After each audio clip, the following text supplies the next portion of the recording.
Good morning, everyone. It's been really long that I've recorded my video due to the continuous, request of my students. Here again, I am recording one more video, and that's simply a rapid quiz on biochemistry. I will be discussing 5 to 10 questions on biochemistry, and along with the answers. Right. So let's start with quick discussion of this. Now let's see how many questions you can answer in one go. But don't worry, since I will be discussing, so it will be a session on biochemistry quiz, right? So now let's start up with the quiz. Question number 1. See the reaction, name the enzyme for this. Now see, in this you have to be a little bit particular in a sense that this is the structure of pyruvic acid, right? And dehydrogenation is occurring, as simple as that. And here this CoA stands for coenzyme A.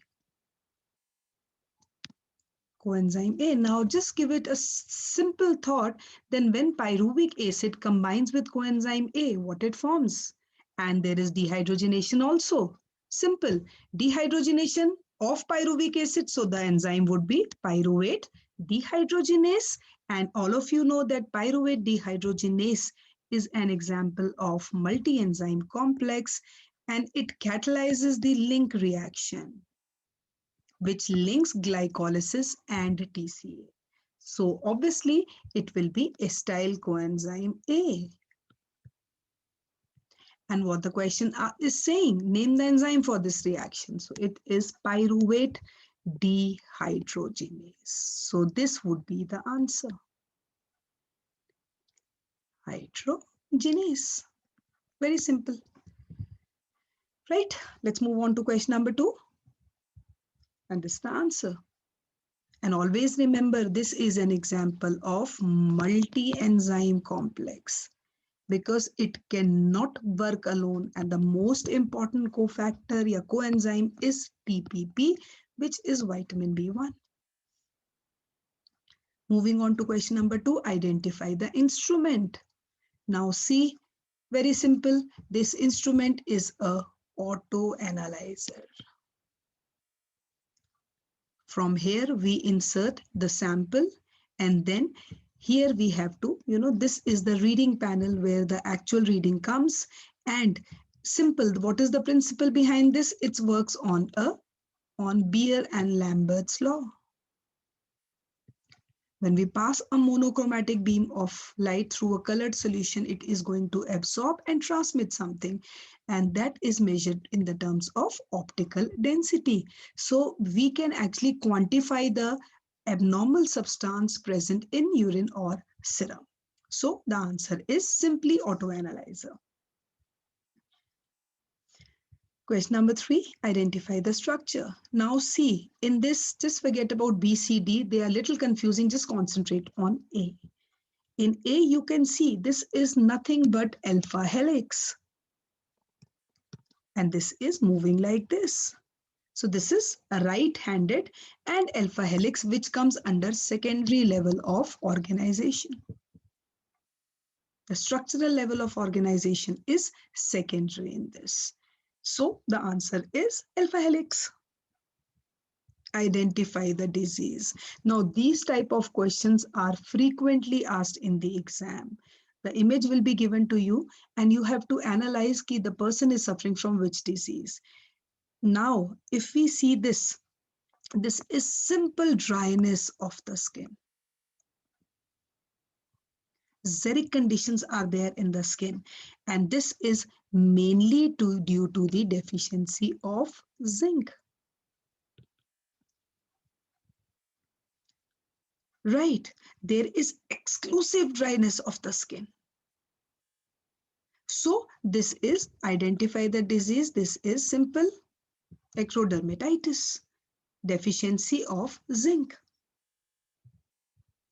Now, what are these spots? Now see these spots. Again, a very interesting question. If you look at these top spots, these are what? These are, formed of fats, and whenever there are fats deposits anywhere in the skin, whether it is the, here near the eye, near the buttocks, near the arms, they are characteristic xanthomas. Now this type of xanthoma is a characteristic eruptive xanthoma. Let me change the color of the pen if it is not visible. Answer would be eruptive xanthoma.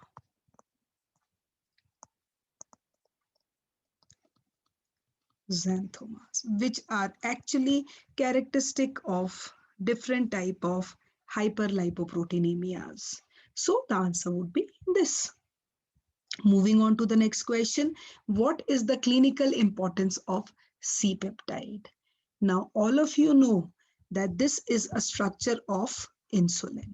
And you know, insulin is always released when there is increased concentration of glucose, or it is what? It is a hypoglycemic hormone because it leads to the degradation of glucose. So this is how insulin is released, and the C-peptide is actually important in releasing of this. Now the question says, what is the clinical importance? Since it is synthesized inside our body only, because pre-proinsulin converted to proinsulin and then C-peptide and insulin. So clinically, if we have to estimate C-peptide, we can actually calculate the amount of endogenously synthesized insulin. How much insulin is synthesized endogenously? Right, and that is what is the significance. And here you can see different type of disulfide linkages also. Is it clear? So the answer is that the clinical importance of C-peptide is we can detect the amount of endogenously synthesized insulin as insulin is secreted or synthesized from proinsulin. As you can see, it is the serum concentration indicates the actual level of endogenously synthesized insulin. As simple as that. Now next, identify the technique. Now this is, as you can see, it is quite evident from the picture that it is chromatography. Now, there are so many different types of chromatography. Ion exchange is there, then column chromatography is there, high performance liquid chromatography, gas chromatography is there, so many types.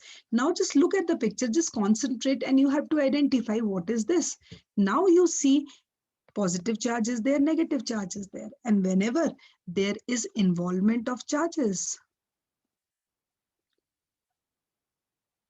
it has to be ion exchange.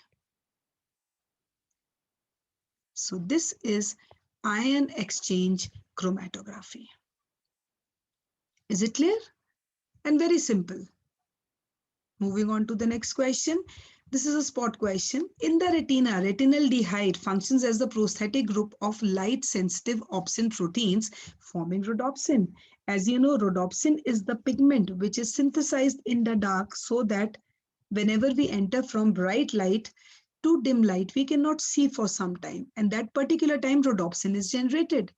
And when we move out from dark to bright light, what is called in cones. So if we talk about the pigment present in cones, it is iodopsin. So I can say rhodopsin is in rods as iodopsin is in cones. Then another spot question, tremors, slurred speech, blurred vision, coma, and ultimately death. Slurred speech, blurred vision, tremors. Mainly they are due to the toxification of ammonia, because increased concentration of ammonia leads to this, because ammonia is actually excreted out from our body in the form of urea, and which is produced as a result of degradation of proteins or amino acids.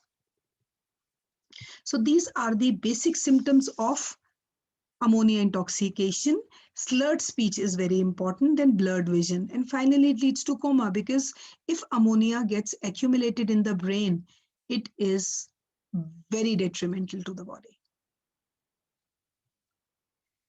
The next question, the major gluconeogenic tissues are. Now, glucogenic means synthesis of glucose, right? And this mainly takes place during starvation, because when we are not consuming anything from outside diet, we are under starvation. That means inside our process, glucose is being synthesized. So the major glucogenic tissues are liver and kidney. Provide 90% of gluconeogenesis. And the precursors of gluconeogenesis are lactate, then propionic acid, and the most important one is alanine. Alanine is considered to be the most important gluconeogenic amino acid. Then which of the following promotes glucose and amino acid uptake by the muscle? Again, very important. Glucose means we are, uptaking glucose so that it can be oxidized. Amino acid uptake. If we look at all the four hormones, adrenaline is there, insulin is there, glucagon is there, cortisol is there. Answer is simple, insulin. Because just now I told you, insulin is actually a hypoglycemic hormone because it is released when the concentration of glucose is more. Right? So it is clear, rest of the hormones are secreted when the concentration of glucose is less. Then which of the following is not a dietary antioxidant? Now, this is again very important because if we look at all the four options, all are working as antioxidants, but not a dietary oxidant. It is vitamin K, because vitamin K is synthesized by the intestinal flora. Very, very important. So it has to be vitamin vitamin K. Because vitamin C, diet, lipoic acid, beta carotene, all we can, get from that. So only vitamin K is the endogenously synthesized vitamin, which is to some extent working as an antioxidant. Is it clear? Because if we see all the other functions, vitamin C has a role to play as an antioxidant.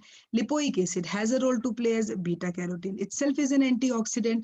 And the wholly solely function of vitamin K is it helps in post-translational modification, working as a coenzyme and not a true antioxidant.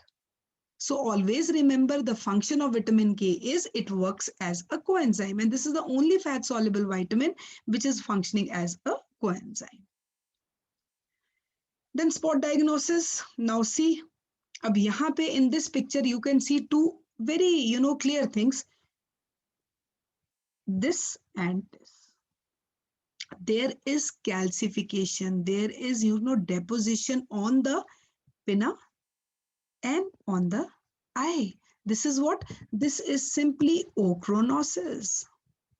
And ochronosis is a characteristic feature of L-captonuria. L-captonuria, where the deficient enzyme is homogeneous-state oxidase. And this is a result of catabolism of phenylalanine and tyrosine. So this is very simple. You can see, because pinna, the calcification ke liye first one which is affected is the pinna of the ear. And then there is calcification of the spine also. This is typically case of ochronosis, L-captonuria due to the deficiency of homogeneous-state oxidase. So this is all about this quiz. So I hope I was able to resolve most of your queries. And if you have any queries related to biochemistry, ping me on my website, that is biochemistrysimplified.com. This time there was a delay. I mean, like there was a big time gap in between the videos. Tomorrow I will be uploading more and more videos from my side. So wishing you guys a very good day and have fun in studying biochemistry. Take care.